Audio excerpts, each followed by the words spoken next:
Can you remember back to that one piece of advice that you received that literally changed everything? Changed your viewpoint, changed your life? I can. Today, I'm going to share the piece of advice that I learned as a kid that literally changed my life. Hi, I'm Chris Reynolds, and I'm on a mission to help independent financial advisors build a better business through a remarkable client experience. In this podcast, you're going to learn how to do that from my conversations with the visionaries, the leaders, the independent advisors who are reshaping the future of the financial advice industry. At the end of each episode, you're going to walk away with an actionable idea that you can take and use right now, and it will help you to build a better business today. This is Turning the Page. Over the years, I've had the opportunity and privilege to work and learn from many talented people. And I'm a big fan of what they call standing on the shoulders of giants and learning from other people's trials and tribulations. The best thing that I think that anybody can ever do is look at other successful people and try to emulate what they do. Contrary to that, you can look at unsuccessful people and figure out what not to do. And throughout my life, I can think of hundreds of pieces of advice that I've received. Like most people, get advice from all kinds of people and from all kinds of sources. And some of this advice was good. Some of it was bad. Some of it I wish I had listened a lot more closely to. And then I thought for a podcast, I'd try to boil it down. Someone once asked me, what is the best piece of advice I've ever received?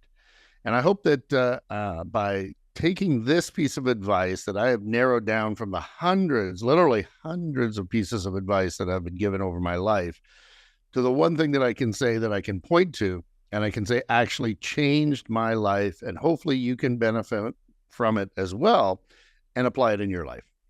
So the one piece of advice, that I got that literally changed my life was when I was a young, I'm going to say teenager.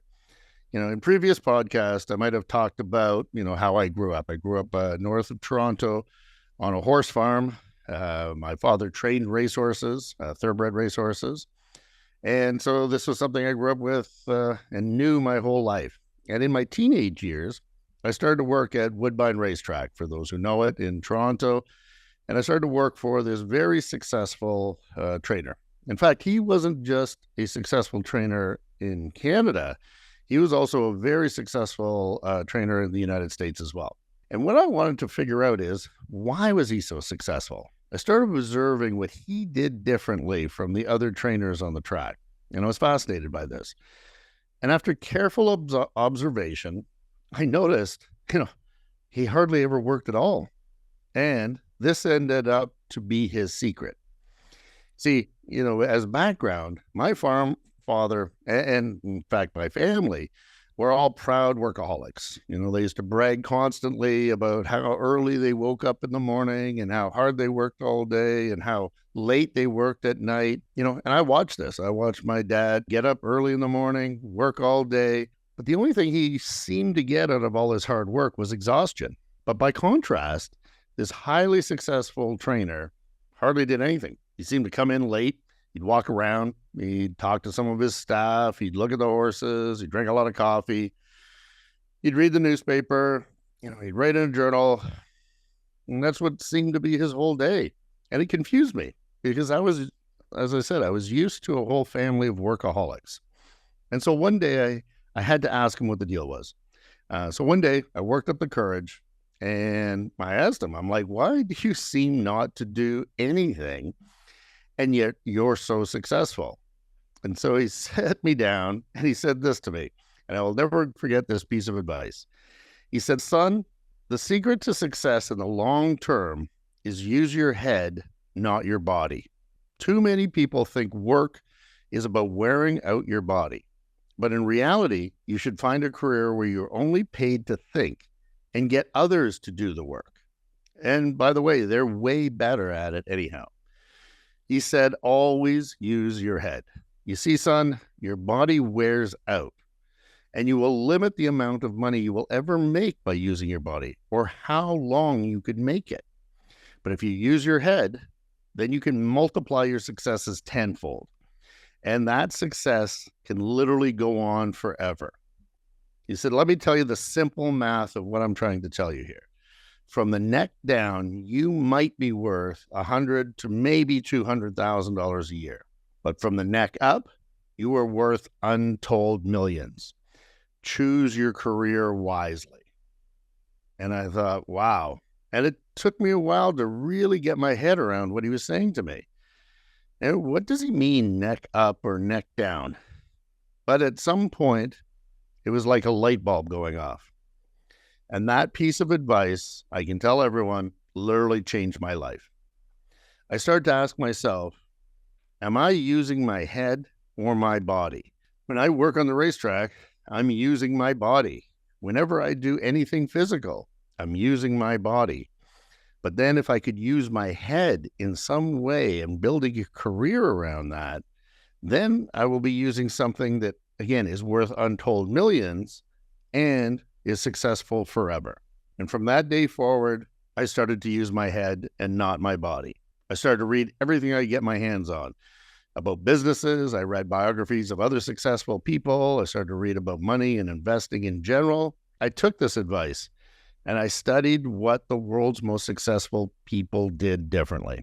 And what I found out was his advice was correct. Successful people focus on thinking about what is possible and then build a team who do the actual work. Think of the most successful people that we can think of in history. Steve Jobs really didn't know that much about device engineering or writing the software to run those devices. But what he was good at was vision. He had a great vision of what could be possible, what customers want, and then he was really good at hiring world-class teams of people, getting them to buy into his vision, motivating them, and literally pushing them to do the impossible. That is how Apple was created, through the vision of one guy who used his head and not his body. If you think of my other mentors, Warren Buffett, Charlie Munger, they don't actually run any of the businesses. They think, they research, they buy businesses, they invest in them, they build up the management talent where needed within their businesses that they own, and they allocate capital. Right? They use their heads. And if you looked at either one of them, well, Charlie's dead now, but if you looked at either one, you would know that they use their heads and not their bodies to build their businesses. Bill Gates, he was a gifted programmer, but Microsoft wasn't built around his programming per se. It was bringing together a whole group of people focused on one mission of creating a new operating system.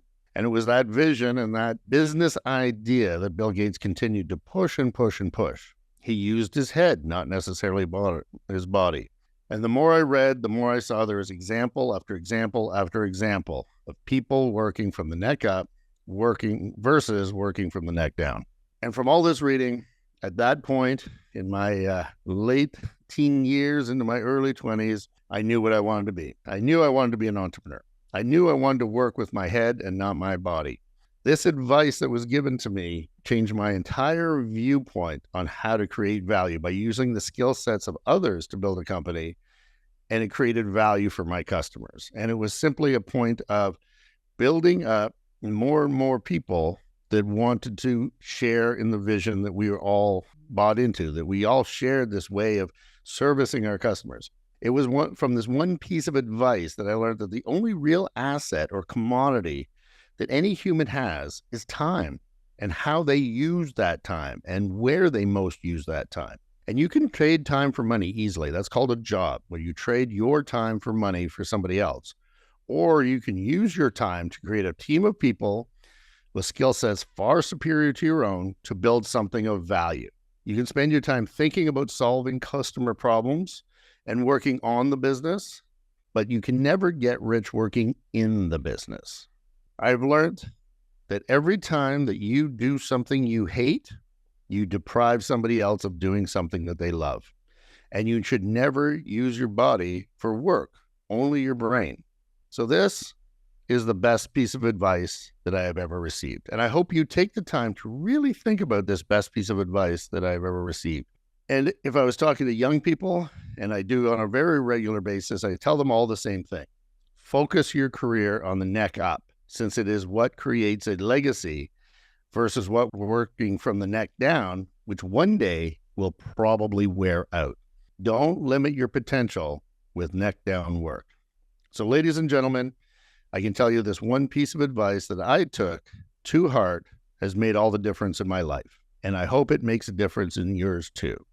And if you would like to chat about how this advice can fit into your life and fit into your future, I would love to have a virtual coffee and discuss all about it. Not only about this piece of advice, but what I'd really like to hear about is the best piece of advice you have ever received and what you've done about it and how that piece of advice has changed your life. Thank you for listening. Thanks for joining me on Turning the Page.